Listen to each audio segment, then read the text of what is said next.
నమస్తే, welcome to special focus. ప్రేమిస్తున్నానంటూ వెంట పడతాడు ఒకడు, కాదు కూడదంటే వెర్రెక్కిపోతాడు. పెళ్లికి నిరాకరిస్తే ఉన్మాదిలా మారిపోతాడు. మాయ మాటలు చెప్పి అత్యాచారం చేస్తాడు మరొకడు. మైనర్ అనే కనికరం లేకుండా కామవాచ్య తీర్చుకుంటాడు మరొకడు. పైగా అత్యాచారం విషయం బయటపడుతుందని బాధితుల్ని చంపేస్తున్నారు ఇలాంటి కొంతమంది మృగాళ్ళు. కానీ ఘటన ఏదైనా, నిందితుడు ప్రేమోన్మాదైనా కామాంధుడైనా తప్పు చేసి మాత్రం తప్పించుకోలేరు అన్నది వాస్తవం. కోర్టులో శిక్ష సంగతి ఎలా ఉన్నా కొంతమంది నిందితుల విషయంలో కాలమే తీర్పు చెప్పింది. తెలుగు రాష్ట్రాల్లో మృగాళ్లు రెచ్చిపోతున్నారు. అమ్మాయిలు, మహిళలతో పాటు మైనర్ పిల్లల్ని కూడా వదిలిపెట్టడం లేదు. ప్రేమిస్తున్నానంటూ వెంటపడుతున్నారు. ఒప్పుకోని పక్షంలో దాడులకు దిగుతున్నారు. ఒక్కోసారి ప్రేమించిన యువతులను చంపేయటానికి కూడా ఏమాత్రం వెనుకాడటం లేదు. అలాగే మైనర్లకు మాయమాటలు చెప్పి తీసుకువెళ్లి అత్యాచారాలకు తెగబడుతున్నారు. ఇలాంటి వారిని ఏం చేయాలి? వారికి మరణశిక్ష విధించాలి. అప్పుడే బాధితులకు న్యాయం జరుగుతుంది అనేది జనం మాట. అయితే కొన్ని సమయాల్లో ఇలాంటి తప్పులు చేసిన వారికి శీఘ్రకాలంలోనే శిక్ష పడుతోంది. అలాంటి ఘటనలే ఇటీవల తెలుగు రాష్ట్రాల్లో వెలుగు చూశాయి. యువతలో ఉన్మాదం పేట్రేగిపోతోంది. ప్రేమించిన అమ్మాయి దక్కలేదంటే ఎంతటి ఘాతుకానికైనా ఒడిగడుతున్నారు. ఏకంగా ప్రేమించిన అమ్మాయినే చంపేసిన ఘటన కడప జిల్లా కాజీపేట అగ్రహారంలో సంచలనం రేకెత్తించింది. ప్రేమించిన అమ్మాయికి మరో వ్యక్తితో పెళ్లవుతోందన్న ఆక్రోశం, అమ్మాయి తల్లిదండ్రులు తనతో పెళ్లికి నిరాకరించారన్న కోపం ఆవుల వెంకటేష్ అనే యువకుడిని ఉన్మాదిగా మార్చాయి. ఈ నేపథ్యంలో తనకు దక్కని యువతిని ఎవరికీ దక్కకుండా చేయాలనే ఉద్దేశంతో హత్య చేయాలని డిసైడ్ అయ్యాడు. అంతే, నేరుగా ఇంట్లోకి వెళ్లి ఆమెపై కత్తితో దాడి చేశాడు. ఆస్పత్రికి తరలించేలోపే ఆ యువతి మృతి చెందింది. కడప జిల్లాలోని కాజీపేట మండలం ఆంజనేయ కొట్టాల గ్రామానికి చెందిన ఆవుల వెంకటేష్ కాజీపేట అగ్రహారానికి చెందిన కీర్తనను కొంతకాలంగా ప్రేమ పేరుతో వేధిస్తున్నాడు. ఆమెను పెళ్లి చేసుకోవాలని ఒత్తిడి చేసేవాడు. ఇందుకు అమ్మాయి నిరాకరించడంతో ఆమెపై కక్ష పెంచుకున్నాడు. సరైన సమయం కోసం ఎదురుచూశాడు. బాలిక ఇంట్లో ఒంటరిగా ఉన్న సమయంలో స్నేహితుడితో కలిసి ఆమె ఇంట్లో దూరాడు. తనను పెళ్లి చేసుకోమంటూ ఒత్తిడి తెచ్చాడు. బాలిక ఇందుకు ఒప్పుకోకపోవడంతో ఆగ్రహానికి గురయ్యాడు.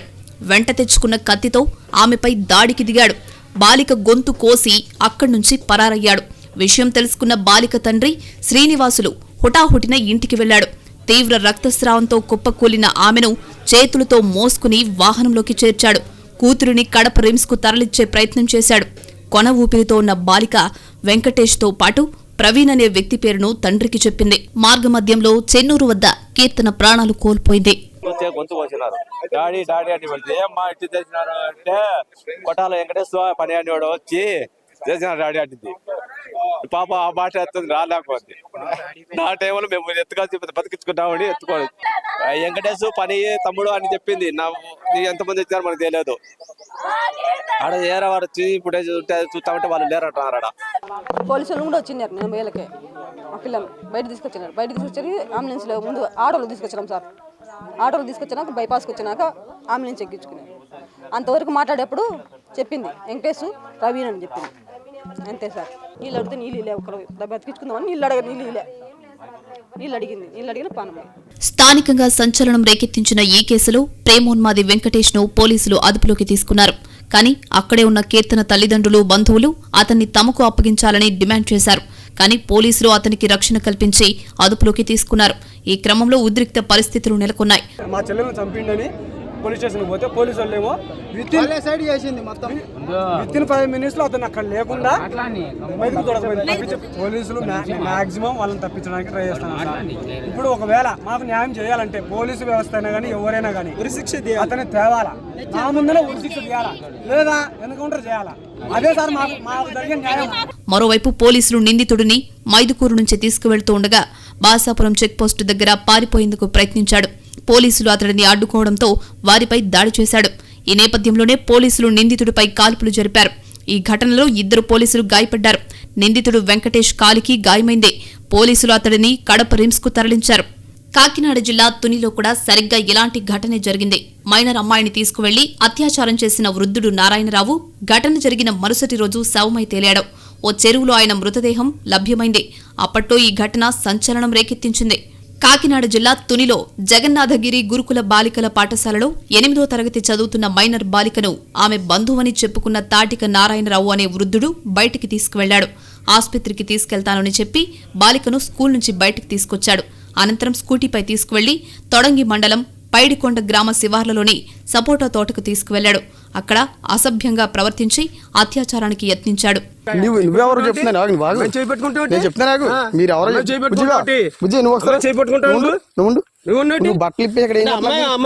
అటుగా వెళ్తున్న ఓ వ్యక్తి బాలిక కేకలు విన్న తోటమాలి అక్కడికి చేరుకుని నారాయణరావును నిలదీశారు. తాను ఆ బాలికకు తాతయ్య వరుస అవుతానని చెప్పి తప్పించుకునేందుకు ప్రయత్నించాడు. అనంతరం స్కూటీపై బాలికను ఎక్కించుకుని హాస్టల్కు చేరి ఆమెను దింపి వెళ్లిపోయాడు. కానీ తోటలో జరిగిన ఈ ఘోరానికి సంబంధించిన వీడియో ఒక వ్యక్తి రహస్యంగా చిత్రీకరించాడు. ఈ వీడియో కాస్త సోషల్ మీడియాలో వైరల్ అయింది. ఇలా తీసుకొచ్చి తోటలో తీసుకొచ్చి అమ్మాయిని పాడు చేస్తున్నావా? పాడు చేస్తాం. అమ్మాయి బాత్రూమ్ కూర్చుందంటే అమ్మాయి అమ్మాయి చేపట్టుకుంటాను. మరి ఎవరో నువ్వు తెలియకుండా నువ్వు పట్టుకుని నువ్వు ఏం చేస్తున్నావు? అమ్మాయిని బట్టలు ఏం చేస్తున్నావు చెప్పు. నువ్వు చేపట్టుకో మాట చెప్తున్నాను. అమ్మాయి బట్టలు ఇప్పుడు నేను చెప్తా నాకు పోలీసులకు ఫోన్ చేస్తే కానీ బుజ్జిగా నువ్వు బయట రా బుజ్జి. మీరు చిన్నపిల్లలు తీసుకొచ్చి ఏం చేస్తున్నారు ఇక్కడ తోటలోకి? మీకు ఎక్కడ మీరు అడ్రస్ ఏ ఊరి మీది? వీడియో బయటపడిన వెంటనే గ్రామస్తులు బాధితురాలి కుటుంబ సభ్యులు ఆగ్రహం వ్యక్తం చేశారు. నిందితుడు నారాయణరావును పట్టుకుని బహిరంగంగా దేహశుద్ధి చేశారు. ఆ తరువాత పోలీసులు అతన్ని అదుపులోకి తీసుకున్నారు. పోక్సో చట్టం కింద అత్యాచారం, కిడ్నాప్ తదితర సెక్షన్ల కింద కేసులు నమోదు చేసి రిమాండ్కు తరలించారు. అయితే ఈ ఘటన రాజకీయ కోణం తీసుకోవడంతో గ్రామంలో ఉద్రిక్త పరిస్థితులు నెలకొన్నాయి. ఆ రోజు సంచలనం సృష్టించిన నారాయణరావు కేసు మరుసటి రోజు మరో మలుపు తిరిగింది. అరెస్టై పోలీసుల కస్టడీలో ఉన్న నారాయణరావు ఉన్నట్టుండి శవమై తేలడంతో సంచలనం కలిగించింది. నారాయణరావును మెజిస్ట్రేట్ ముందు హాజరుపరచడానికి తీసుకువెళ్తూ ఉండగా మధ్యలో వాష్రూమ్ అవసరమని చెప్పి పోలీసు వాహనం నుంచి దిగాడు.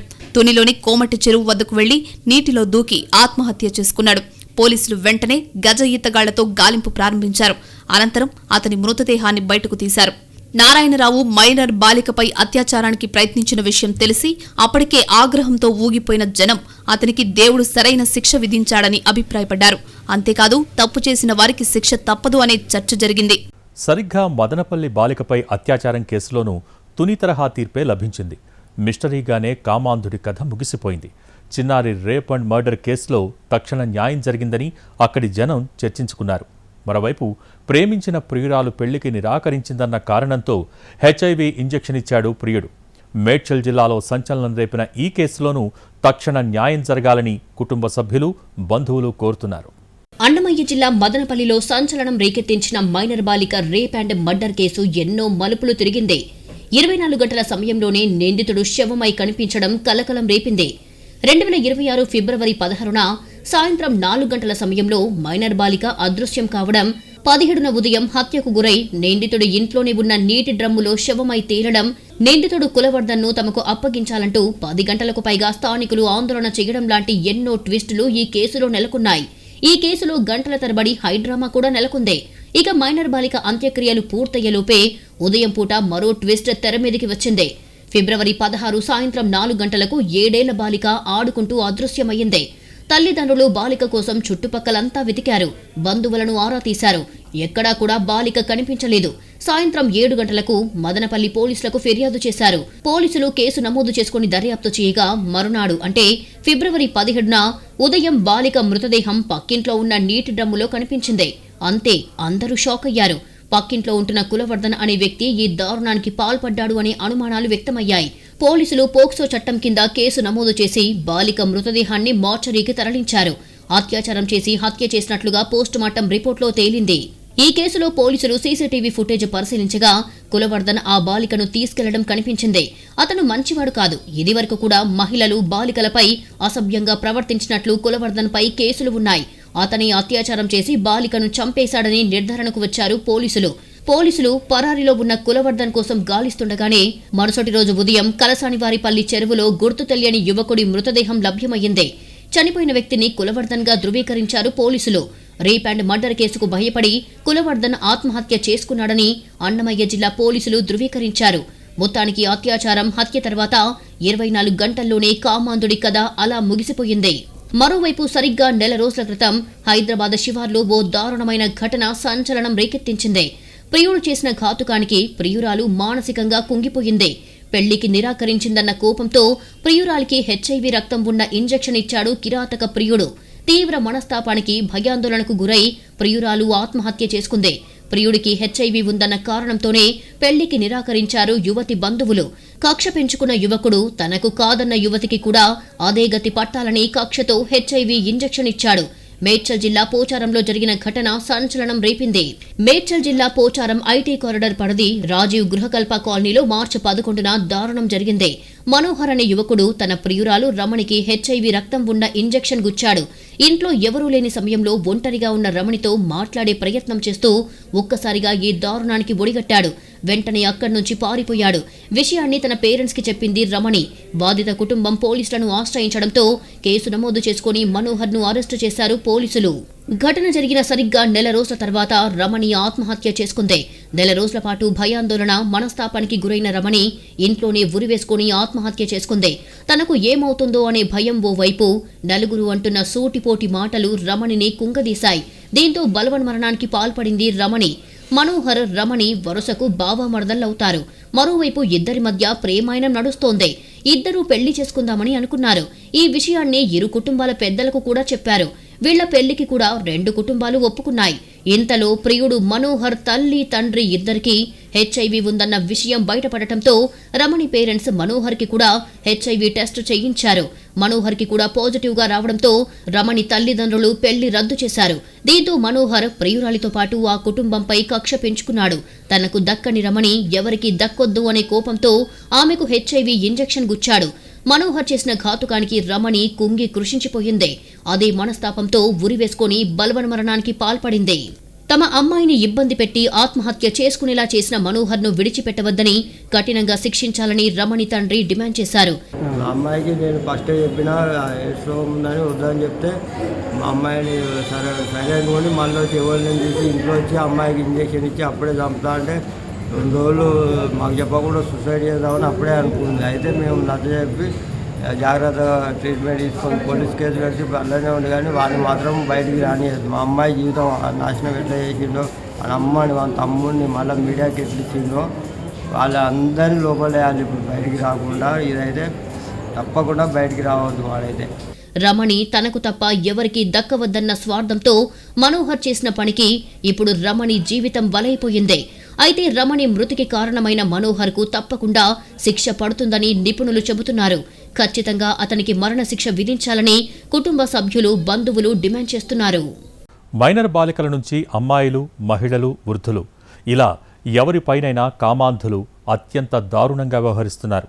కేవలం అత్యాచారంతో మాత్రమే వారు ఆగిపోవటం లేదు.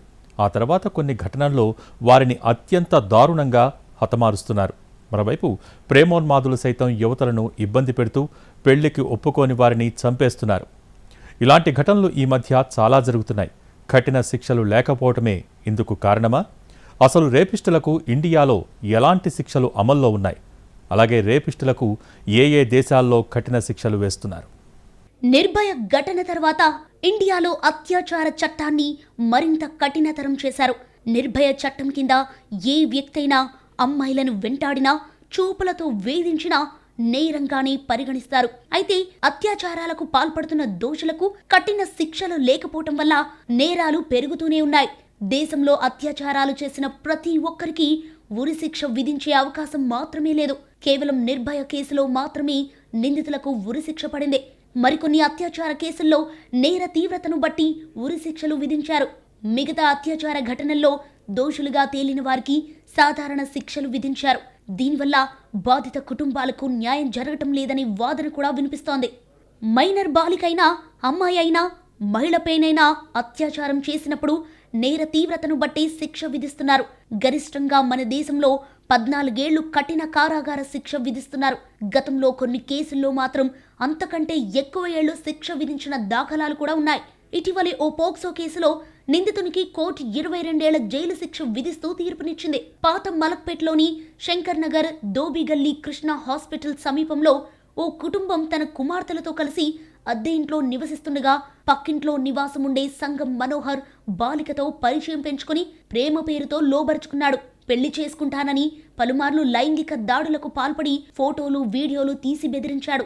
పెళ్లి చేసుకోవాలని బాలిక ఒత్తిడి చేయటంతో వారి కుటుంబ సభ్యులను కూడా బెదిరించాడు.